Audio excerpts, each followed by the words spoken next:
You may not be able to hear me over the traffic noise. This is one of Greenville's little, almost hidden cemeteries. The Hardee Chapel Cemetery. As you can see, the streets are a little bit lower than the cemetery. Earth moving has really changed the landscape here. Let's go up into the cemetery and get a closer look. This is just off the steps of the cemetery. You can see there's a variety of graves ranging from modern to colonial over in the corner here. Looks like there's been some recent interments and work done. This is the corner nearest the road. See a child's grave, a vault there. Came over here for was, you can see several of the stones are down on the ground. There's one that's broken.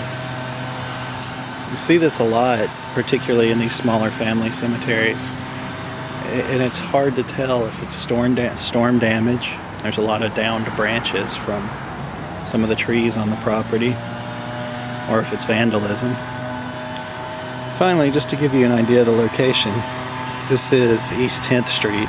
It's one of the main streets in town, and we're just past the 5 o'clock rush hour, I guess you'd say. It's about 6 o'clock. You can see the amount of cars coming by. Something, if I can try to show you, is the height difference here. The cars that you see going by, probably most of the drivers don't realize the cemetery is here,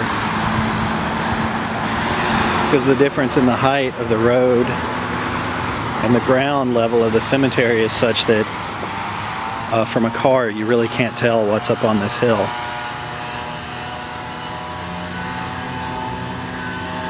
The graves of John Hardee in the center, his wife, and then his son. I'm not sure if you'll be able to make this out.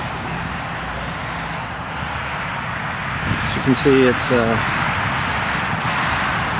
rising or a setting sun motif. Beneath it, it says, "In memory of Miss Susanna Hardee, wife of John Hardee, Esquire, who died August 8th, 1785, aged 84 years."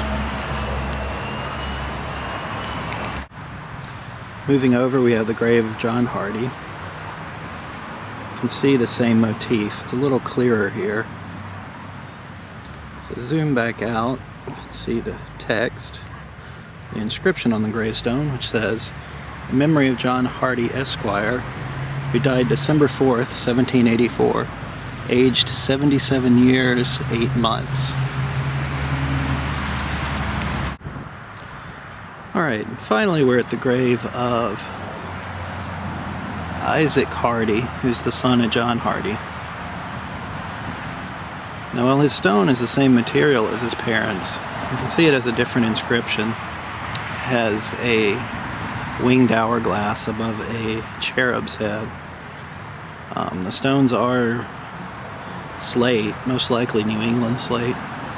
Now, his inscription is a little fainter. It's a little harder to read. "Here lies buried the body of Mr. Isaac Hardee, son of John Hardee, and Susanna, his wife, who departed this life January 9th, 1760, aged 25 years, 7 months." Just to show you what the back of the tombstones look like, or the headstones. This one still has, actually looks like tool marks. The other two are smooth, although John Hardee's has had some damage and been repaired, it looks like. Now, Susanna Hardee has a footstone, which is somewhat unusual. Here's one of the other older stones, David Smith. died 1798. It's hard to make out.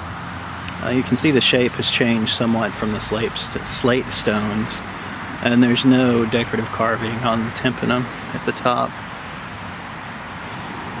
And there are two of these, and they do seem to have head and foot stones, although I'm going to double check and make sure that's not another set of headstones. I'll just do a pan from inside the cemetery here, kind of give you an idea of the variety of markers. You can see the William stone is granite, relatively recent, but next to it are some older stones. The stone here actually dates to the early 20th century, the 1920s.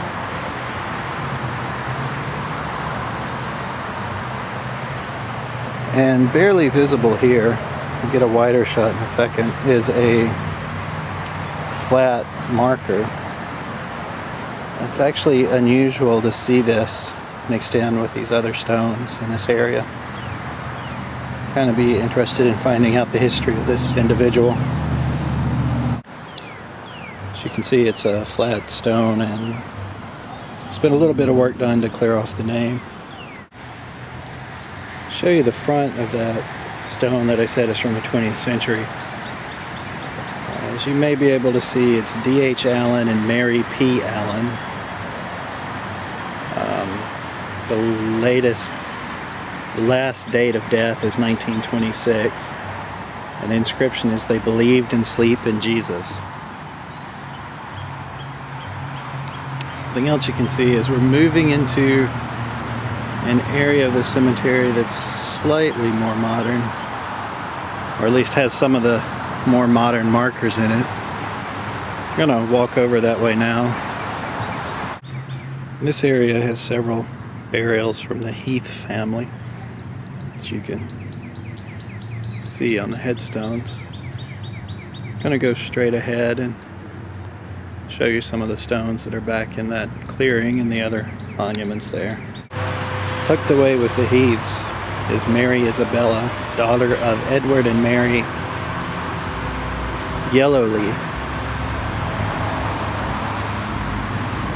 who died in 1837. Now on the opposite side of the Heath burials, spin the camera around. As you can see, we're basically in somebody's side yard. Another set of more recent markers we'll get to. And there are markers basically hidden in the undergrowth here.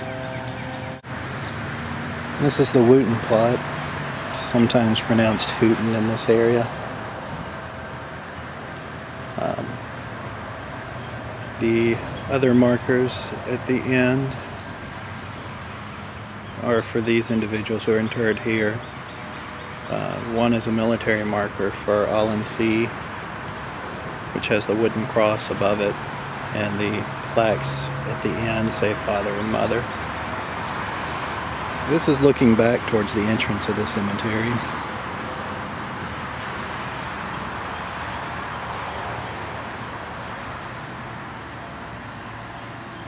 Back to the markers, which are tucked away out of sight here. We're gonna head out now.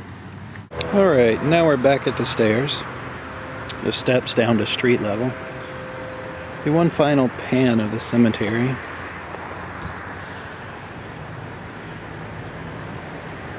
Help you have it all in perspective. And there are graves under the bush here. Well, that's it for today. I'm heading out of the cemetery and back in somewhere warm. It's been a rainy, cold day here today.